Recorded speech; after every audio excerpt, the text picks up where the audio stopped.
Hi, everyone. My name is Nicholas Jackson, Senior Business Central Consultant here at Opal. And what I'm going to walk through today is a high-level overview of MEM, Multi-Entity Management, from a company named Binary Stream. So it is a third-party extension that is very popular and very common, especially with organizations that have multiple entities. We have quite a few clients using it. So, for example, we have one client who performs study abroad. They have lots of international organizations. We have another client who manages storage units. So they have lots of different entities. We have other clients that manage multiple locations for healthcare and for various purposes there. It's really powerful because it is able to easily manage multiple entities and really treat them as separate organizations where you don't get the ease of use with the native intercompany functionality with Business Central. So native Business Central does have intercompany functionality. So you can go into your environment, you can have multiple companies inside of a single tenant. However, it's a little cumbersome if you've ever used it. There's lots of company switching back and forth. You have to manage multiple lists. There are ways to sync them, but it's just kind of clunky. Creating new companies is kind of a headache. So if you have 20 different entities, each a separate legal entity that needs to have its own do to, do from, and things like that, MEM is a really good choice. So today, I'm going to walk through a quick demo of what the big features and big selling points of MEM are. MEM, multi-entity management, I'll be calling it MEM for the rest of the scenario or the rest of the demo here. So what we're going to take a look at first is a little bit of the setup. So I'm going to assume you know a little bit about Business Central and how it works natively.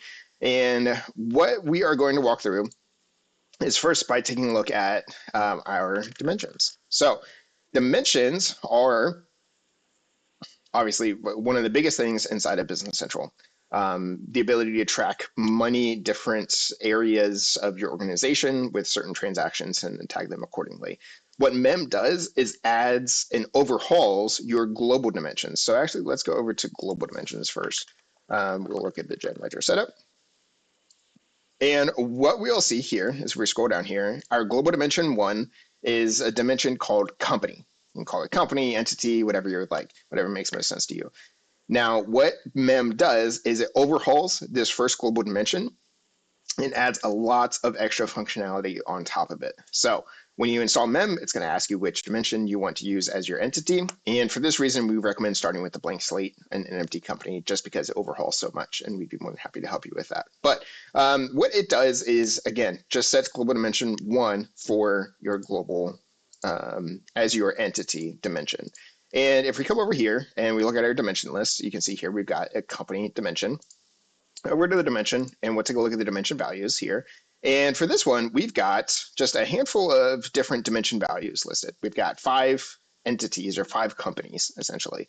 And so what this is the equivalent of would be having 5 separate Business Central environment, or 5 central Business Central companies, but instead we've got it all listed here as one company. Another thing MEM adds is this right here called MEM Entity Setup. When you're on your global dimension, you can select one of these and choose MEM Entity Setup.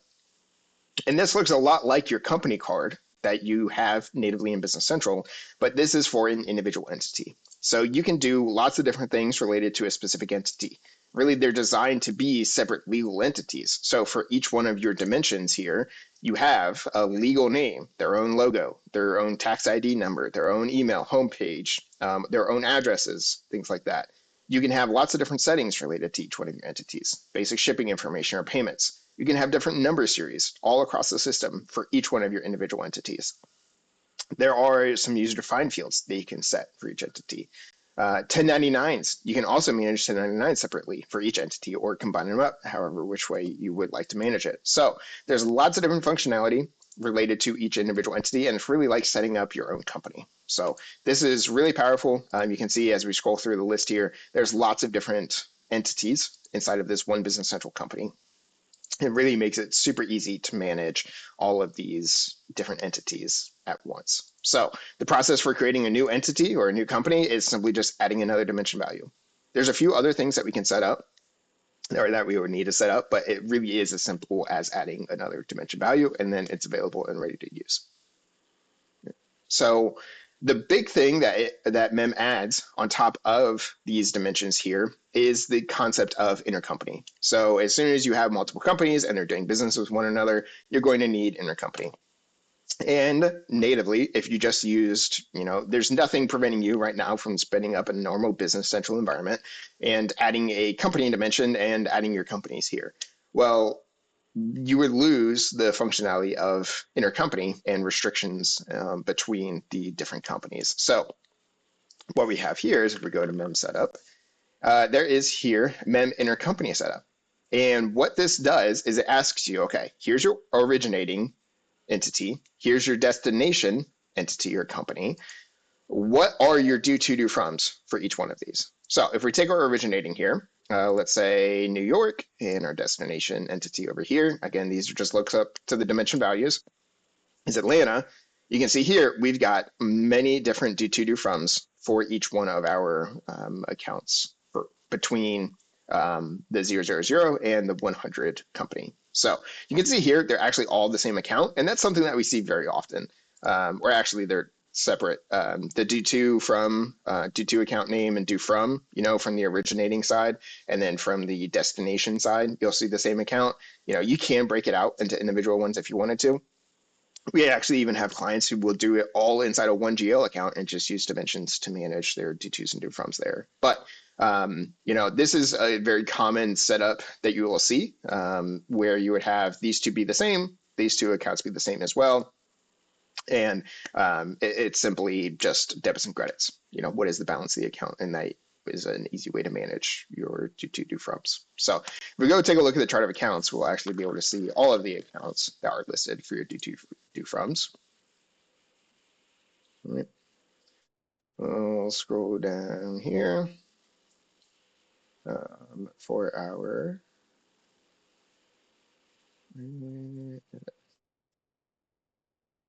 see, there we go. MEM added these automatically, so they weren't in the list. They were towards the end with IC. So you can see here, there's one for each entity and due to and due from each one of the other entities. So this is a lot of GL accounts. We do often see this kind of consolidated into much smaller line amounts or much smaller number of GL accounts, but it's up to you. Whatever level of tracking you need, you have available.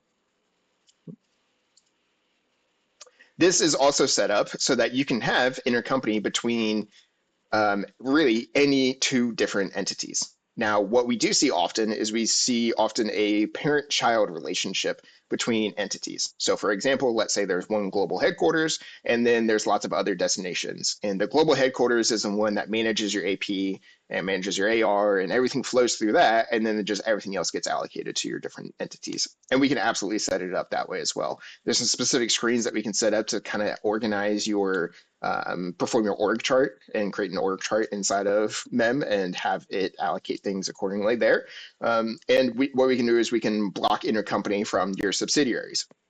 So if every transaction needs to go through the parent company and your two child companies aren't going to do transactions directly with one another, then we can set the system up to do it that way as well. Another thing that you get with MEM is the ability to set security. So one of the nice things by using just one Business Central company is you have the ability to create just one list to manage your vendors, to manage your customers, to manage your chart of accounts. Everybody shares the same vendor list, the same GL list. Everything is the same for all customers or for all entities. However, there may be scenarios where certain vendors only apply to certain entities. Or let's say you've got somebody who is managing AP at a specific entity and you don't want them to see vendors from other entities. We have the ability to restrict which vendors are available for each entity, and we can set security to do that inside of Business Central. So if we wanted to say, okay, great, here is a specific vendor, we don't want them to be listed or available for any entity except for the one parent entity, we can do that. So if we go to MEM Setup, and then there is MEM, it is MEM Master Security. This is a nice list page and makes it really easy to set up. So basically, we're taking a look at an entity, and we can switch this to vendors, and we can look at a specific company code 000. So this is going to list all of our vendors, and it's going to ask us, okay, which vendors are allowed to be used in this entity? So we have an options here for mark or unmark all to quickly check each one of them. But if we wanted to block specific ones, we can check these boxes and say, great, these vendors cannot be used with this entity. We can go to the next entity and choose which ones. We can say this one, this, and this are not allowed for this company and run through the list. The other way that you can look at it is from a specific master record perspective. So if we're saying, okay, we're looking at a specific vendor, now we're looking at, okay, this is our first vendor in Fabricam. Only 000 can use them. We'll block it for each one of these down here. So they make it really easy to set up. And of course, you can bulk import this with Excel as well if you prefer to do that. So that's a bit of the background, a bit of the setup. There's lots of other features that you can do. There's lots of, really MEM touches every part of the system. So this is just kind of the backbone, it's kind of the setup. Now I'm going to walk through a few of the demos. So how does this exactly play out? What does it look like keying a journal entry to create a purchase invoice? How does the intercompany set up? Now we'll run through that next.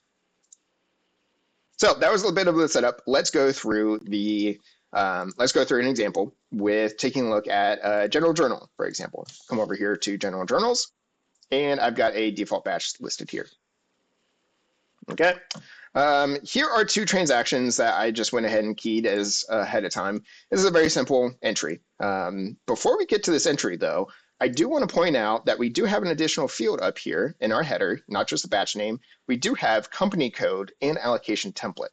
So by looking at the company code, we'll click these three dots here. Imagine this company code listing here is essentially a sub batch, if you wanted to call that. So in a given batch, we've got our default batch. Each one of their companies has its own batch, essentially inside of that one batch. Now, what this lets you do is have a large amount of transactions inside of one batch. They can get all approved at once. They can be intercompany, they can be non-intercompany, but it really segregates it out into each one of the companies.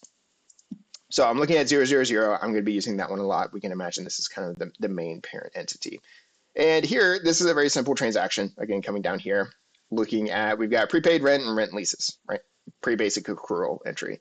This is the amount listed here.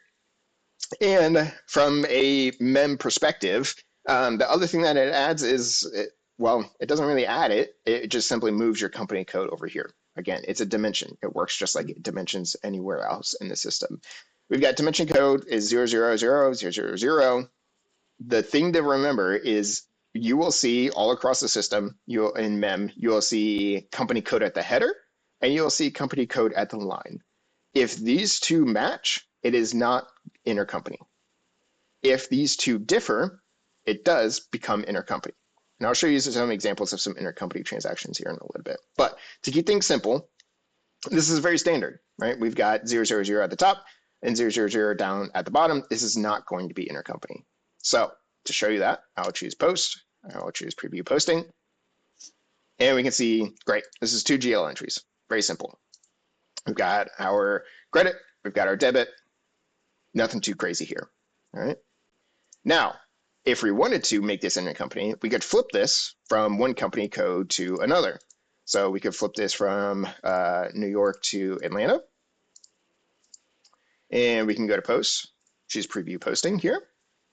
And now we can see we've got 6 GL entries. Where do the 6 GL entries come from? Well, when we take a look at these GL entries, it's often helpful to look at it by grouping it by company code.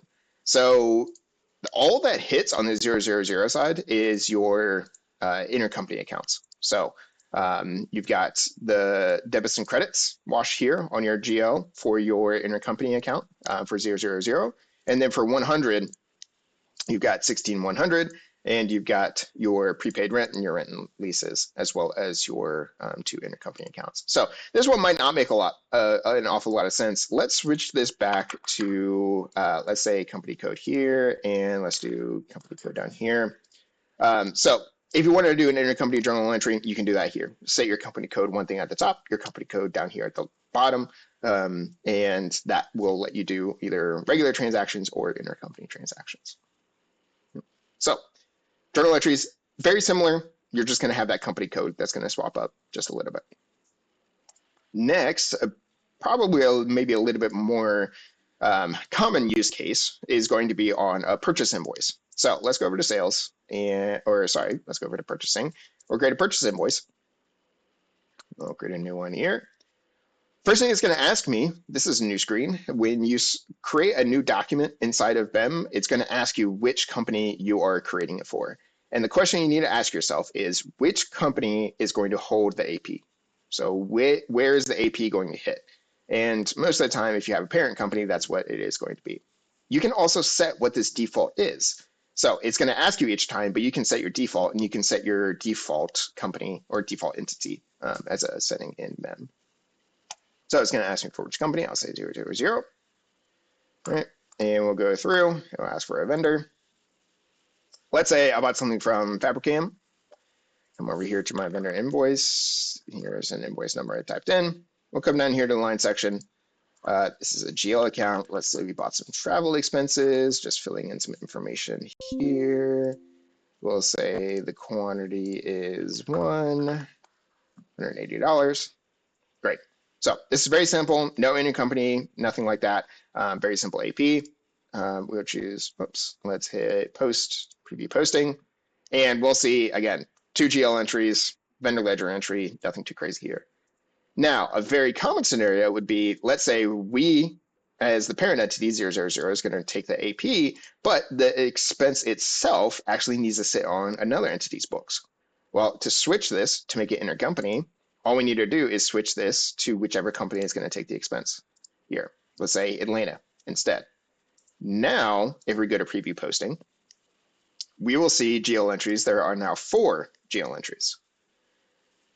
Again, sorting it by company code can be helpful. On the intercompany side for the parent entity, here we've got, it's going to be just our accounts payable and their intercompany account, right? Nothing sits on the expenses for this entity.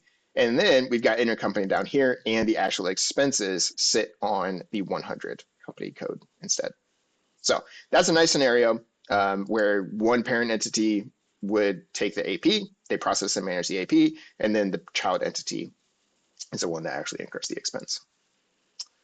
Now, let's say there's another scenario where instead of, let's say it was just $180, let's say it was something that I wanted to spread across lots of different companies instead. Well, one option would be to come in here and say, okay, 100 or company 100 is going to take this cost, and let's say company code 200. And then I'll come down here and I'll choose 1 and 180 and so on and so forth. And I can create lines for each one of my different companies and have them record their expense and their share and things. Now, this works. It's an option. However, it's a little cumbersome and it's a little redundant as well, just to change this company code every time. What if instead we could take, let's say delete line. What if we could take this and automatically allocate this one line across multiple different entities? Fortunately, we can do that. So let's say entity 100, come over here. There is a field called allocation template. Now this is a native functionality, but MEM actually enhances this a little bit more. So we've got different distributions for what is split out. You can create these once and apply it to multiple different GL accounts. I know a lot of other systems don't let you do that, but you can, this allocation here is not tied to a specific GL account.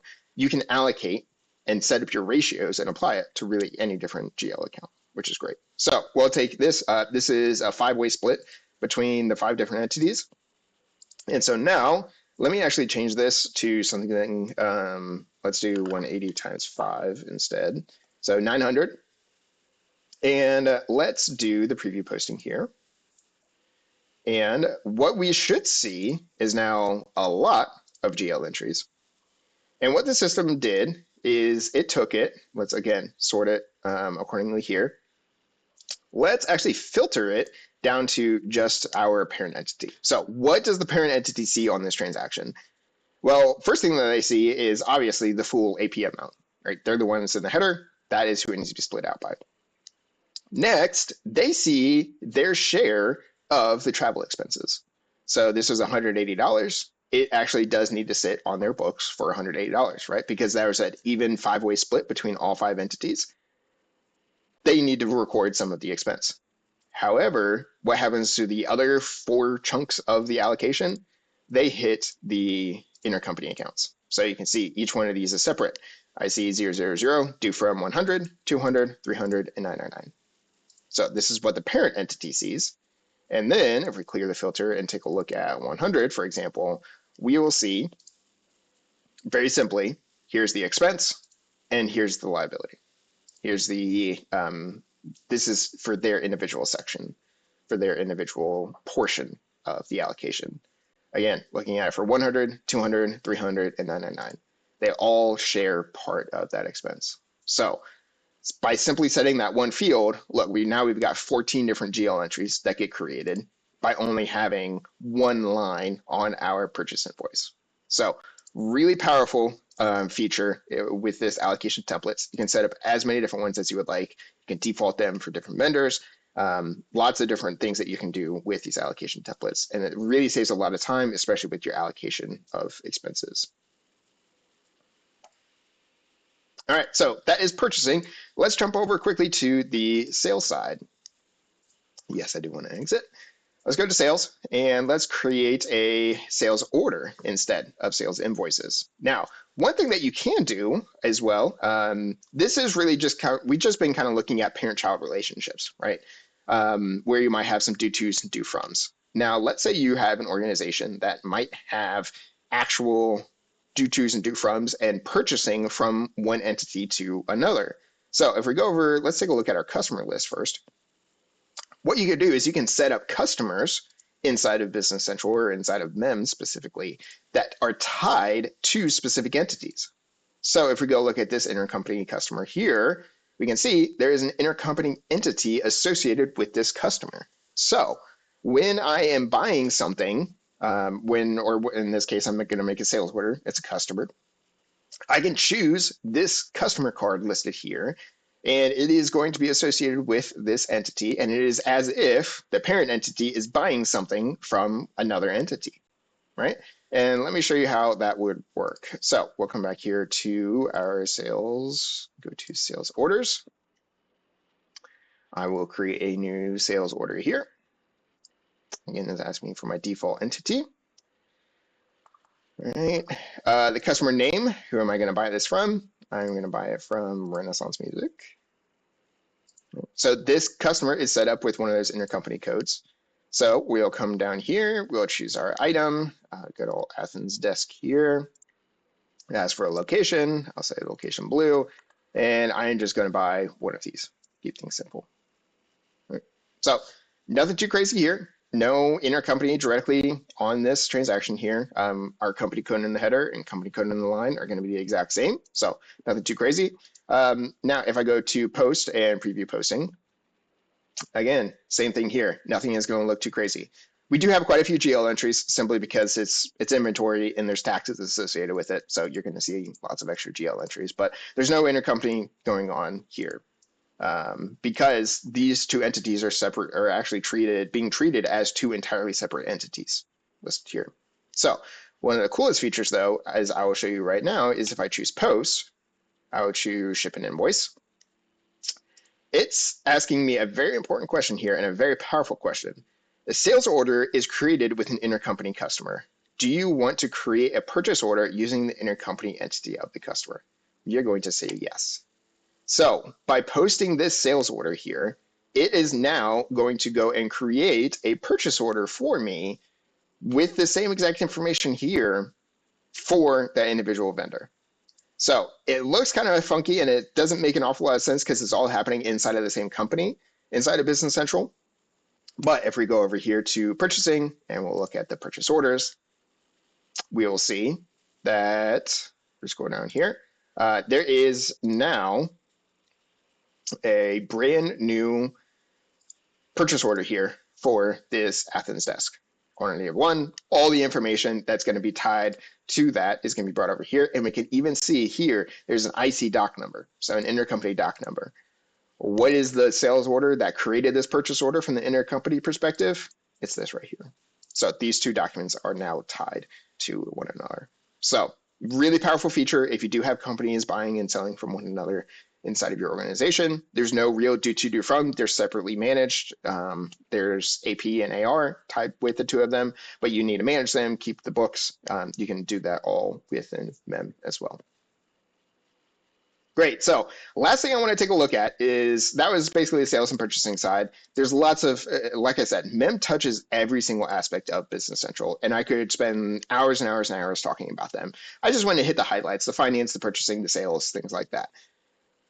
Last thing that we wanted, the other areas that it touches on are going to be projects it's related to, your inventory is related to, your manufacturing is related to, fixed assets it's related to, cash management, your bank accounts it's related to. So it really touches and overhauls the entire system of Business Central, and it's a really great piece of software. So last thing I wanted to show is reporting. This is all great. We can put in all this information, have it tied to our GL, automatically create intercompany transactions and things like that. But ERPs at the end of the day are fancy databases. So what's the point of putting in all this really good information and data if we can't get it out? So let's take a look at really the heart of it, which would be our Gen Ledger entries. So if we go over to our Gen Ledger entries, essentially what it does, I'll sort this by entry number so we get our most recent ones here. All right. So what MEM does is, because it overhauls your first global dimension, any of your regular reporting functionality that you're used to by leveraging dimensions, you have available to you in MEM as well. So here we've got that first column, that company code, that is going to be required for every single GL transaction in the system. So no matter what GL transaction you're hitting, no matter what module it's coming from, that company code is going to be a required field. It is going to be absolutely mandatory across the system.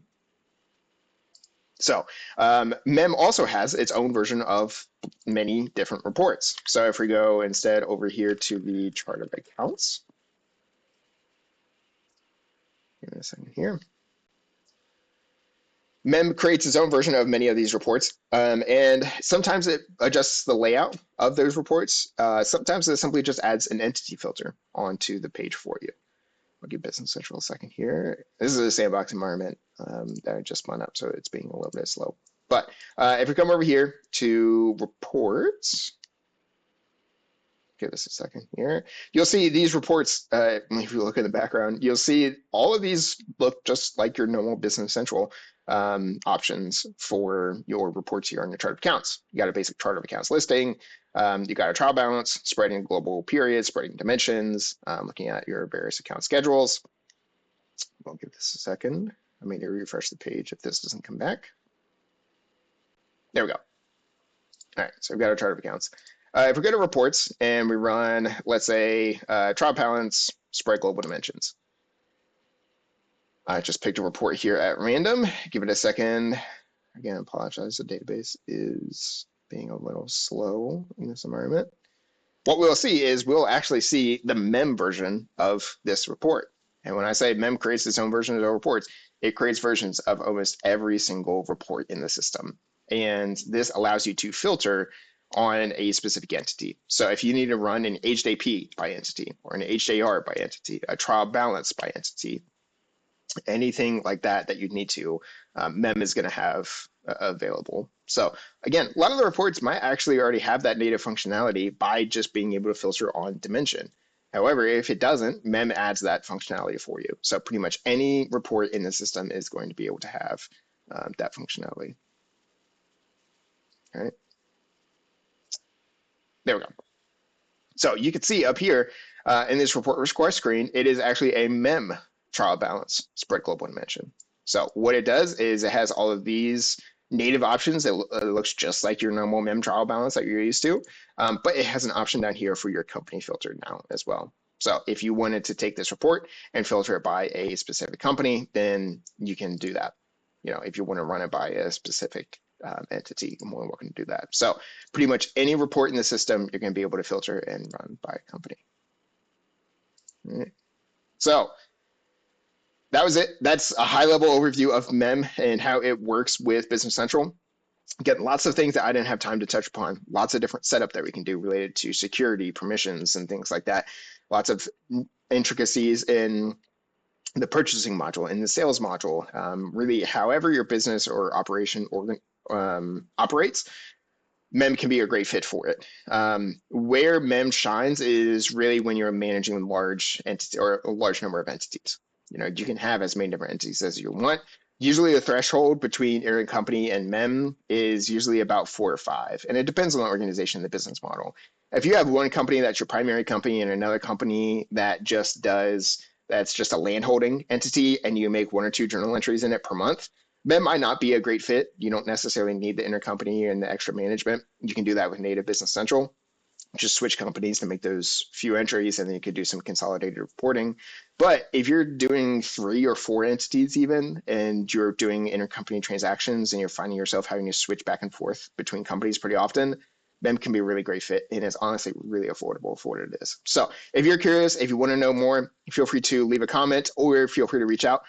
We've got our email in terms of how to reach out to us down here in the descriptions. So feel free to reach out if you have specific questions. We'd be more than happy to answer those. Or if you'd like to see more about MEM, feel free to reach out. Again, leave comments if there's anything in particular that you would like to see more of a deep dive on.